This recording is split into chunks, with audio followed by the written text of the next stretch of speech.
이탈리아인들의 자국 음식에 대한 자부심은 유명합니다. 그들의 자부심을 보여주는 밈들 또한 유명하죠. 커피도 예외는 아닌데요. 이탈리아는 에스프레소를 비롯하여 카푸치노, 마키아토 등의 발생지이기도 합니다.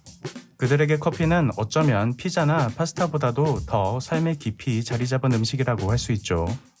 만약 이에 영감을 받은 외국 브랜드가 이런 이탈리아에 들어온다면 현지인들의 반응은 어떨까요? 이것은 스타벅스가 이탈리아 진출을 발표했을 때 사람들이 가장 궁금해했던 부분입니다.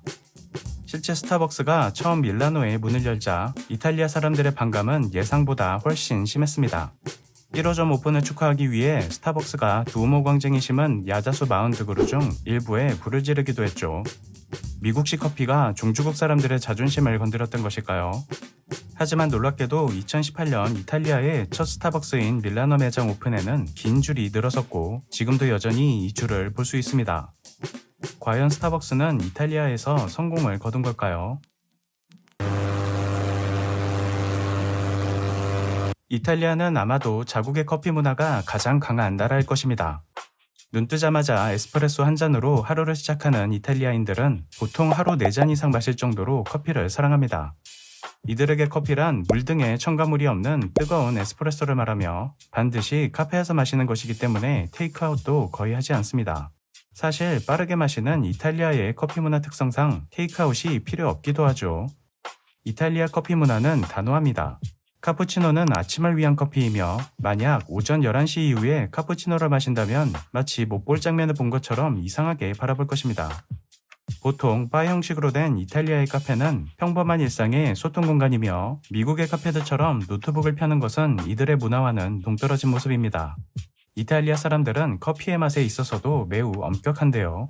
보통 커피를 주문했을 때 나오는 물 한 잔은 커피를 마시기 전에 입안을 헹구는 용도입니다. 이것을 부어 만든 아메리카노는 이름 그대로 미국식일 뿐입니다. 프라푸치노 같은 메뉴는 이탈리아에서는 하와이안 피자 이상의 괴식으로 받아들여지죠. 커피에 대한 강한 자부심과 높은 기준은 오랜 이탈리아 커피 역사에서 비롯되었습니다. 오스만 제국의 성지인 메카로부터 유럽으로 전해진 커피는 무역이 활발했던 베네치아 공화국에 수입되어 1645년 이탈리아의 유럽 최초의 카페를 열게 하였고 19세기 후반 안젤로 모리온도가 증기를 사용한 에스프레소 기계를 개발하면서 지금의 이탈리아 커피에 이르게 되었습니다.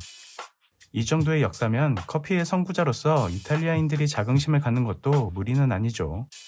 그러니 이탈리아에 해외 커피 브랜드가 진출한다는 건 엄청난 부담이었습니다. 더구나 그 브랜드가 미국 출신의 스타벅스라면 말이죠. 스타벅스의 성공은 1982년 하워드 슐츠가 새롭게 마케팅 담당 이사로 부임하면서 시작되었습니다. 여행 중 밀라노의 카페를 방문한 그는 이탈리아 커피와 카페 문화에 매료되었고 이것을 모델로 삼아 오늘날의 스타벅스를 창조했습니다. 미국 브랜드지만 미국화된 이탈리아 문화인 것이죠. 이런 사례는 스타벅스뿐만이 아닙니다. 이탈리아의 젤라또는 미국에서 베넨제리가 되었고 피자는 도미노가 되었습니다. 이 세 브랜드는 자국에서의 성공을 바탕으로 모두 종주국인 이탈리아에 진출했지만 두 브랜드는 결국 실패하고 말았죠. 스타벅스는 이탈리아 진출에 조심스러울 수밖에 없었습니다. 이미 베트남, 호주, 이스라엘 등 자국 커피 문화가 강한 국가들에서 고전한 사례가 있었기 때문입니다.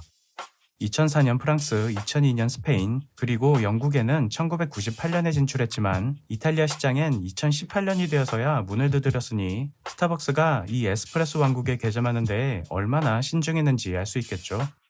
커피 시장의 최종 보스를 상대하기 위해 스타벅스는 실패하기 어려운 여러 안전장치를 준비했습니다. 대표적으로 전 세계에 5개밖에 없던 스타벅스 로스터리를 이탈리아 스타벅스 1호점으로 열었습니다. 로스터리 그 자체로 테마파크 수준의 볼거리인지라 이탈리아인들에게 스타벅스는 보수적인 커피 마니아들 몰래 다녀오고 싶은 핫플레이스가 되었습니다.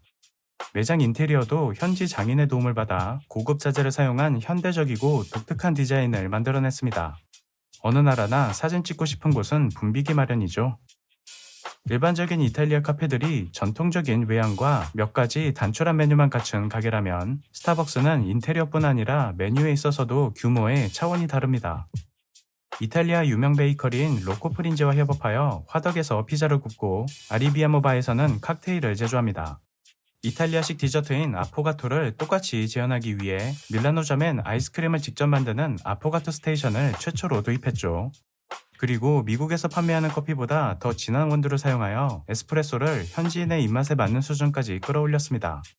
이런 노력 덕분인지 매장을 방문한 이탈리아인들도 이용 경험과 에스프레소 맛에 만족감을 표했는데요. 이들 사이에 스타벅스는 전통적인 카페와 매우 다르며 동시에 힙한 장소로 알려졌습니다. 밀라노의 평균 카푸치노 가격인 1.3유로보다 스타벅스가 3배 이상 비싼데도 말이죠. 그러면 스타벅스는 진짜 이탈리아에서 통한 것일까요? 여기에 먼저 짚고 넘어갈 부분이 있습니다. 이탈리아인들이 체험한 스타벅스는 여타 일반 스타벅스와는 조금 다르다는 것인데요. 평균적인 스타벅스의 모습 그리고 메뉴 구성은 이탈리아 스타벅스와 확실히 차이가 있습니다.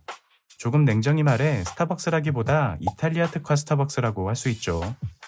몇몇 매체에서 스타벅스가 이탈리아에서 성공을 거두고 있다고 보도했지만 만약 여기에 반박을 한다면 아마 다음과 같은 이유들 때문일 것입니다.